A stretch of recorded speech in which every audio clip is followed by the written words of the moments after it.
काशी, एक ऐसा नाम जिसने हजारों सालों से मानव आत्मा को अपनी ओर खींचा है। कहा जाता है कि दुनिया बदलती रहती है, राज आते जाते हैं, साम्राज्य उठते गिरते हैं, लेकिन काशी वैसी ही रहती है जैसे समय खुद यहां आकर धीमा हो जाता है। जैसे ये शहर सिर्फ धरती पर नहीं बल्कि आत्मा के किसी गहरे हिस्से में बसता हो। आज की इस यात्रा में हम सिर्फ एक शहर की गलियों से नहीं गुजरेंगे, हम सदियों की स्मृतियों से, महाकाव्यों की गूंज से, श्रद्धा की गर्माहट से और जीवन के सबसे गहरे सवालों से गुजरेंगे।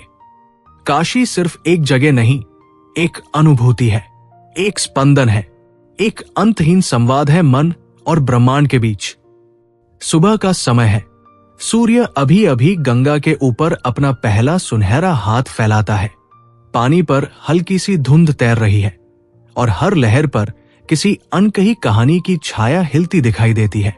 दूर कहीं से शंख की ध्वनि उठती है, धीरी, स्थिर और मन को भीतर तक छू लेने वाली।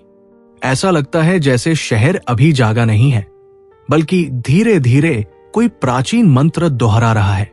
आप चलते हैं घाट की सीढ़ियों पर और हर कदम के साथ एक एहसास होता है कि यही वे सीढ़ियां हैं जिन पर अनगिनत संत चले, कवि चले, योद्धा चले, साधारण लोग चले और वे लोग भी चले जो जीवन से जवाब मांगने आए थे।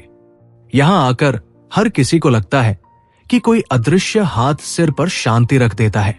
गंगा की ओर देखते हुए मन अजीब सी खामोशी में खो जाता है। पानी का रंग सुबह के उजाले में बदलता रहता है, कभी हल्का नीला, कभी सुनहरा, कभी चांदी जैसा। कहते हैं गंगा के बहाव में सिर्फ पानी नहीं बहता, यहां समय भी बहता है और शायद इसलिए काशी में आकर किसी को उम्र महसूस नहीं होती, बस एक अनंत प्रवाह महसूस होता है। थोड़ा आगे बढ़ते हैं तो कुछ लोग आरती के लिए फूल तैयार कर रहे हैं। उनके हाथों में चढ़ने वाले फूलों की खुशबू हवा में फैलती जाती है। गुलाब, गेंदे, कमल, हर फूल में एक प्रार्थना है और हर प्रार्थना में एक सीधी विनती कि जीवन थोड़ा आसान हो जाए, मन थोड़ा हल्का हो जाए और दुनिया थोड़ी दयालु हो जाए। काशी की गलियां अपने आप में एक ब्रह्मांड है, इतनी संकरी, इतनी जीवंत और इतनी पुरानी कि लगता है जैसे ये रास्ते खुद आपको याद रखते हों। हल्के से मुड़ते कोनों पर छोटे छोटे मंदिर हैं, कुछ नए, कुछ इतने पुराने कि उनके पत्थरों पर समय की परतें जमी हैं। हर द्वार पर घंटियां लटकी हैं और कहीं कहीं दीवारों पर शिव के त्रिशूल बने हैं जो ये याद दिलाते हैं कि ये शहर केवल मनुष्यों का नहीं है, देवताओं का भी है। गलियों में चलते हुए आवाजों का एक मिश्रण सुनाई देता है। कहीं दूर से कोई वेदोच्चारण करता है, कहीं कोई रसोई में तड़का लगा रहा है, कहीं कोई बूढ़ा कारीगर पीतल पर हथौड़ी चला रहा है और कहीं बच्चे हंसते हुए दौड़ रहे हैं। इन सब आवाजों के पीछे एक ऐसा संगीत चलता रहता है जिसे शायद आप सुन नहीं सकते लेकिन महसूस जरूर कर सकते हैं। काशी की धड़कन का संगीत। धीरे धीरे शाम उतरती है, सूरज अब गंगा की ओर झुक रहा है, शहर पर हल्की सोने जैसी आभा फैल जाती है। यही वो समय है जब काशी की असली आत्मा प्रकट होने लगती है। गंगा आरती की तैयारी शुरू हो जाती है।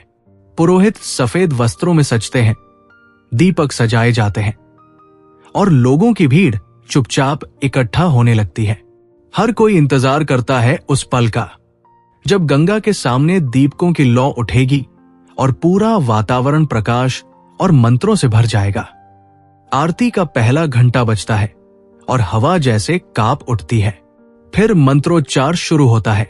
पुरोहित जब दीप उठाते हैं तब वो रोशनी गंगा की लहरों पर नाचने लगती है। लहरें एक एक किरण पकड़ती जाती है और पूरे नदी पर फैला देती है। ये दृश्य ऐसा है जिसे आंखों से ज्यादा आत्मा देखती है। कुछ लोग इस दृश्य को देखते हुए रो पड़ते हैं, कुछ स्थिर खड़े रहते हैं जैसे एकदम खो गए हों। कोई हाथ जोड़ लेता है, कोई शांत होकर बस सांसें लेता है। काशी में हर भाव को स्वीकार किया जाता है। यहां खुशियां भी स्वागत योग्य है और आंसू भी। यहां मन को किसी मुखौटे की जरूरत नहीं होती। आरती समाप्त होने पर लोग धीरे धीरे अपने दीप गंगा में बहाते हैं। कुछ दीप तुरंत दूर चले जाते हैं, कुछ किनारे पर ही घूमते रहते हैं। ये दीप ऐसे लगते हैं जैसे इंसानों की मनोकामनाएं कुछ आसानी से आगे बढ़ जाती हैं, कुछ थोड़ी देर किनारे पर उलझती रहती है, लेकिन अंत में हर दीप अपने रास्ते पर चल निकलता है। रात धीरे धीरे गहराती है। काशी रात में भी जागती है। गलियों में दिए जलते हैं। कहीं दूर से तबले या सितार की आवाज आती है। कुछ घाटों पर साधु आग के आसपास बैठे ध्यान करते हैं। उनकी आंखों में एक अजीब सी चमक होती है, मानो उन्हें दुनिया की परतों के पार कुछ दिख रहा हो।